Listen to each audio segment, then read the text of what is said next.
Ahora, volvamos al lugar donde hay 11 hombres ordinarios, asustados, y están escuchando a su Salvador decirles: Toda potestad me es dada en el cielo y en la tierra, por tanto, id. Y haced discípulos a todas las naciones, bautizándolos en el nombre del Padre, y del Hijo, y del Espíritu Santo, enseñándoles que guarden todas las cosas que os he mandado. ¿Qué pensaría yo? ¿A quién le está hablando Jesús? Quiero decir, yo acabo de traicionarlo, lo he negado 3 veces hace unos pocos días. ¿Cómo puede estar hablándome y diciéndome que tengo que ir? Aquí está lo que Jesús prometió. Primero, que estaría con ellos. Segundo, que el mismo espíritu que vivió en él, literalmente como dice Pablo en Romanos 8, que resucitó a Jesús de los muertos, ese mismo espíritu estará ahora en ellos y les dará poder. Y tercero, que ellos irían con su autoridad. Hablamos acerca de la autoridad espiritual, lo que el hombre renunció en la caída, rindiendo su autoridad dada por Dios y se puso bajo la autoridad de Satanás, porque lo obedecieron. Y ahora Jesús dijo, debido a la cruz donde hablamos en Colosenses capítulo 2, donde Él despojó toda la autoridad y el poder de Satanás. Jesús ahora está diciendo, tengo toda la autoridad, me ha sido dada a mí, no solo en el cielo, sino también en la tierra. Y por eso te envío con esa autoridad, para que vayas y hagas discípulos. Entonces, ¿qué es lo que Jesús realmente está diciendo a los hombres? Lo que está tratando de decirles es, yo los he hecho mis discípulos. Ahora vayan y hagan lo mismo. Hagan discípulos de otros que me seguirán, así como ustedes me están siguiendo. Y estos, a su vez, también harán y multiplicarán discípulos hasta que, como hoy día, tenemos seguidores de Cristo en cada nación de la tierra. Y aquí hay una verdad crítica que debemos enfrentar cuando hablamos de discipulado. Podemos llamarlo así, podemos decir que cada uno enseña a uno. En Efesios 4 del 11 al 16 y también en 2 de Timoteo 2:2 vamos a ver esos pasajes. Y vamos a ver el patrón que Jesús nos presenta. Está explicando la estrategia de Dios de cómo va a traer el conocimiento de la gloria del Señor a toda la tierra, como las aguas cubren el mar. El propósito principal de cualquier líder de la iglesia es enseñar, entrenar, equipar y lanzar a otros al ministerio. Como líderes tendemos a no entrenar a otros o solo entrenarlos para que sirvan con nosotros en nuestro ministerio. Es el reino de Dios contra el reino de mi mente. Lo ilustraré con mi propia vida. Salí hace muchos años. Una de mis primeras asignaciones ministeriales fue la de plantar una iglesia en otra nación. Así que yo me fui con mi esposa y mi hijo de 4 semanas y todas las posesiones que teníamos en la parte de atrás de un camión pequeño y nos fuimos a plantar una iglesia. Llegamos allí y la iglesia básicamente nuestro primer domingo fue enorme, fue explosivo, fue increíble. Yo estaba ahí, mi esposa estaba ahí, mi hijo de 4 semanas estaba ahí porque tenía que estar. Y creo que había otras 2 personas allí y fue todo en mi primer domingo. Dios nos bendijo mientras yo seguía predicando el Evangelio y enseñando, exaltando el nombre de Jesús. Dios nos bendijo. La gente vino a Cristo, la gente empezó a unirse unos en un sentido de propósito y misión de lo que era la iglesia. Con el tiempo, en el primer año, me di cuenta que quería hacer algunos discípulos porque quería empezar algunos ministerios en la iglesia. Así que empecé a invertir en 2 jóvenes. Uno estaba casado y el otro no. Y pasaba mucho tiempo con ellos, hablaba con ellos, les enseñaba, les daba todo lo que yo sabía, que era muy poco. Y con el tiempo se prepararon para comenzar el ministerio. Y yo estaba tan emocionado de que íbamos a comenzar algunos ministerios en la iglesia y pensé que esto iba a ser lo más grande. Justo cuando estaba a punto de empezar esto, yo estaba en mi oficina y oí un golpe en la puerta. Era uno de estos jóvenes. Él entró y yo estaba muy contento de verlo. Y él estaba como mirando hacia abajo y parecía casi avergonzado y yo pensé, oh no, ¿qué ha pasado? Y él dijo, pastor, yo he sido reasignado por mi trabajo y tengo que irme. Mi esposa y nuestros hijos tenemos que ir a esta otra comunidad. Lo siento mucho, sé que vamos a empezar un ministerio aquí con la iglesia y realmente quiero estar con usted, pero tengo que irme. Estoy siendo reasignado por mi trabajo, tengo que irme.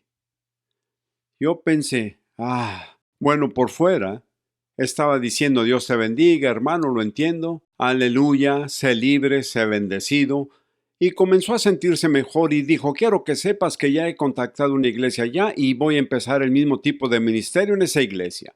Y yo estaba como atónito y sentí que quería gritarle a Dios, ¿cómo puedes hacer esto? Bueno, yo pensé, está bien, tengo otro discípulo, trabajaremos en eso, seguiremos trabajando con él, empezaremos este otro ministerio y eventualmente el otro que dejó la otra persona. Bueno, una semana después,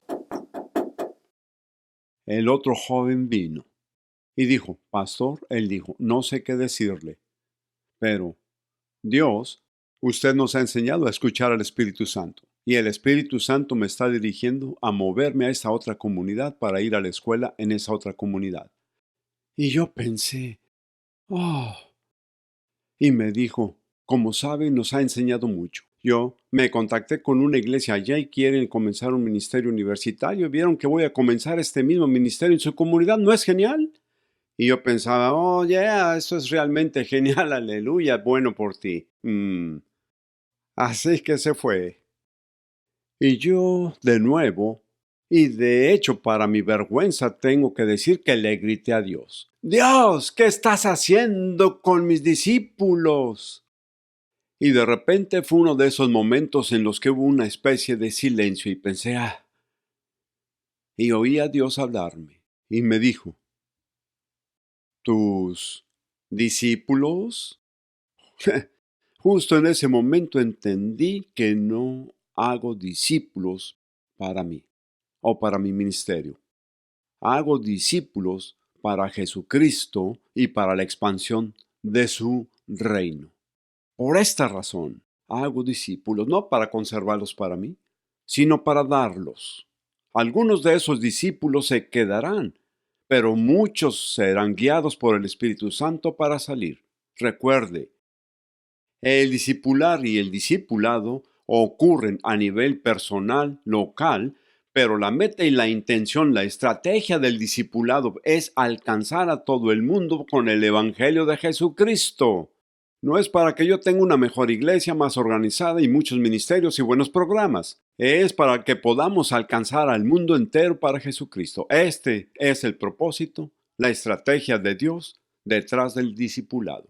Ahora, cuando vemos estas escrituras en Efesios 4 del 11 al 16 y también en 2 de Timoteo 2:2, empezamos a ver este mismo patrón emerger.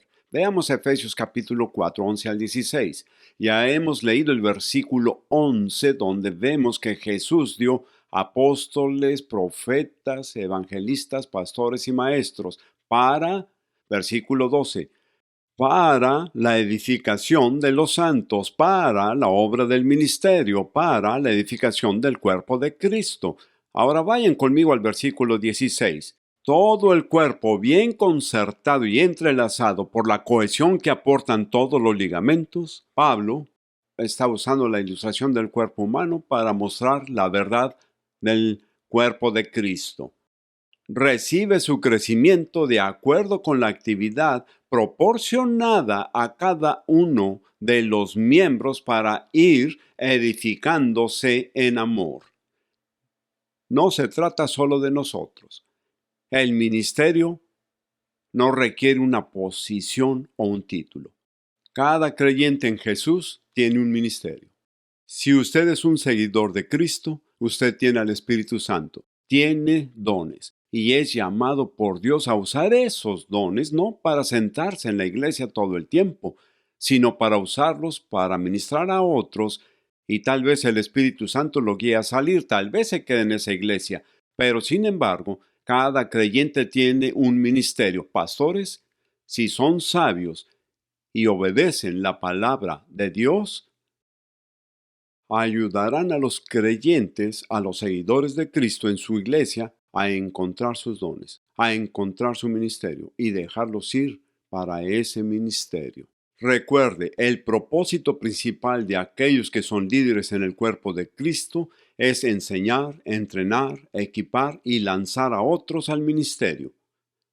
Pablo, en 2 de Timoteo 2:2, está hablando con Timoteo, su joven discípulo, y le dice a Timoteo: lo que has oído de mí ante muchos testigos, esto encarga a hombres fieles que sean idóneos para enseñar también a otros. En un versículo vemos 5 grupos, por decirlo así, 5 generaciones: Pablo, testigos, Timoteo, hombres fieles y otros. El discipulado no se trata solamente de hacer que una persona sea discipulada. El discipulado es acerca de discipular a alguien para que ellos puedan discipular a alguien, para que ellos puedan discipular a alguien, y así, y así, y así. No somos encargados de construir nuestro reino, sino el reino de Dios. Y cuando mira lo que sucede en el Nuevo Testamento, ve un ejemplo asombroso. En Romanos 15, Pablo está escribiendo a la iglesia en Roma y le dice en el versículo 19: he predicado el Evangelio en toda Asia y llegado hasta Ilírico. Ilírico, como sabemos, es la Albania moderna. En otras palabras, Pablo había estado predicando el Evangelio, alcanzando toda la ruta desde Jerusalén hasta Europa del Este. Eso es asombroso. Pero esto es lo que no pensamos, pero es verdad. Él está escribiendo a una iglesia fuerte, poderosa y con fundamentos. Está escribiendo a una iglesia en Roma. Nunca había estado allí. Nunca había fundado esa iglesia. Esa iglesia en Roma fue fundada antes que Pablo llegara ahí. ¿Cómo llegó el Evangelio a Roma sin Pablo? ¿Sin el gran líder apóstol? Discípulos. Discípulos. Tome a un hombre fiel, pase un año derramando su vida en ese hombre. Y esto es lo que puede pasar. Una cosa asombrosa comienza a ocurrir. En un año, vierta su vida en un solo hombre. Al final de ese año, no rompe una relación, pero ahora está en el segundo año. Esa otra persona comienza a discipular a otra persona y usted discipula a otro. Entonces, al final del año 2, ambos han discipulado a alguien más y esto sigue y sigue. Y si usted sigue este patrón por 33 años, eso es todo. Solo 33 años es la vida de Jesús mientras estuvo en este planeta. Si siguen ese patrón, para el año 20 habrán hecho más de 1 millón de discípulos. ¡Wow! Empecemos con un discípulo en el año 20 y ahora son más de 1 millón de discípulos. Para el año 30 ya has cruzado el umbral y tienes 1 billón, más de 1 billón de discípulos. Para el año 33 habrá 8.6 billones de discípulos. Solo en 33 años, discipulando a una persona durante un año. Y esa persona entonces se convierte en un discipulador de alguien más y así y así y así. Ese patrón se repite. Si usted hace eso por 33 años, usted habrá hecho más discípulos que el número de personas que viven en este planeta. Así que este es el punto. El punto es hacer discípulos, que hagan discípulos, que hagan discípulos, que hagan discípulos, que hagan discípulos. No solo discipulamos a uno, no solo discipulamos a dos, discipulamos a otros para que ellos a su vez empiecen a discipular a otros y continuemos discipulando mientras ellos discipulan. Ya les dije antes y se los repito de nuevo, cada persona en su iglesia, estoy hablando ahora a pastores y líderes en el cuerpo de Cristo, cada persona en la iglesia debe ser discipulada. Ahora, para los demás que puedan estar viendo esta enseñanza, cada uno de ustedes debería estar discipulando a alguien más. Puede estar pensando: yo soy un nuevo creyente, acabo de llegar a Cristo hace 6 meses. Aún puede discipular a alguien más. que acaba de venir a Cristo hace un mes. Cada persona no solo debe ser discipulada, sino también hacer discípulos. El patrón que Dios usa, ¿por qué debemos hacer discípulos? Es la pregunta que hemos tratado de contestar. Cuando vemos en la Escritura, podemos ver muy claramente que la intención deseada de Dios es alcanzar el mundo entero para Jesucristo. Y no solo alcanzar al mundo para ser conversos, sino para ser seguidores de Cristo, discípulos, que se levanten bajo la persecución, que sin importar lo que cueste se levanten en alto por Jesucristo, que lleven a Cristo a cada rincón, a cada parte de cada sociedad, ya sea en la educación, los negocios, el ejército, la ciencia y la tecnología, que lleven consigo el señorío y el poder y la presencia de Jesucristo por el Espíritu Santo con ellos donde quiera que vayan. No se trata solo del ministerio, se trata de gente que está siguiendo a Cristo y que lleva a Cristo a todo el mundo, que deja que su luz brille ante toda la gente. La estrategia de Dios para alcanzar al mundo es a través de hacer el discipulado. Debemos hacer discípulos que hacen discípulos que hacen discípulos. Hemos estado hablando del por qué. ¿Por qué la historia que está aquí en la Escritura? Dios desea que cada persona en este planeta lo conozca, lo ame, lo obedezca, lo adore. Él quiere alcanzar a cada persona y la estrategia que Él ha diseñado es a través de hacer discípulos que irán a todo el mundo y predicarán el Evangelio a toda criatura. Y Él estará con nosotros para siempre.